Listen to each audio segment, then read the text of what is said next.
ملتان سے آگے چلے جائیں بہاول نگر کی طرف، یعنی کہ یہ اب ٹل رحیم یار خان اس کے اوپر بہت زیادہ کام ہوا ہے، اور لوگوں نے مختلف اس کی شکل دیکھ کر اس کے کوٹ کے کلر سے اور اس کے بیہیویئر سے اس کے مختلف نام دیے ہیں۔ مثلا اس بیتل میں ایک ناچی بھی ہے۔ اس ناچی کس لیے ہے؟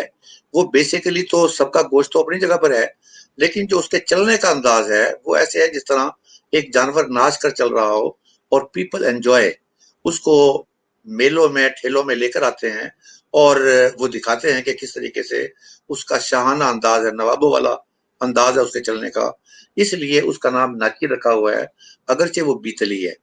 اسی طریقے سے اسی بیتل کے اندر ایک امرتسری، ایک ناگری، ایک فیصل آبادی، یہ کرتے ہوئے پھر آخر کے اندر جو آج کل جس کی طرف رجحان بہت زیادہ جا رہا ہے وہ مکھی چینی کا جا رہا ہے۔ یہ اب پاکستان میں پنجاب کے اندر ہے، اور ان دونوں کے ابھی تک جو پرپز ہیں وہ پرپز یا گوشت ہے اور یا تھوڑا بہت دودھ ہے۔ مکھی چینی کا جو دودھ ہے، دودھ کے لحاظ سے مکھی چینی ابھی تک اس پر کام ہو رہا ہے، اور اس کا نمبر دوسروں کے مقابلے میں زیادہ ہے، یعنی دودھ تھوڑا بہت سب دیتی ہیں، لیکن یہ مکھی چینی والی جو نسل ہے یہ ذرا دودھ کے مقابلے میں اس کا ہاتھ آگے ہے۔ پھر جب ہم سندھ میں چلے جائیں، سندھ کے اندر ایک نسل ہے کموری، پورے ایشیا کی سب سے ہیوی قسم کی جو بریڈ ہے اور سب سے خوبصورت قسم کی بریڈ ہے وہ کموری ہے۔ پھر اسی کے ساتھ وہاں تپڑی بھی ہے۔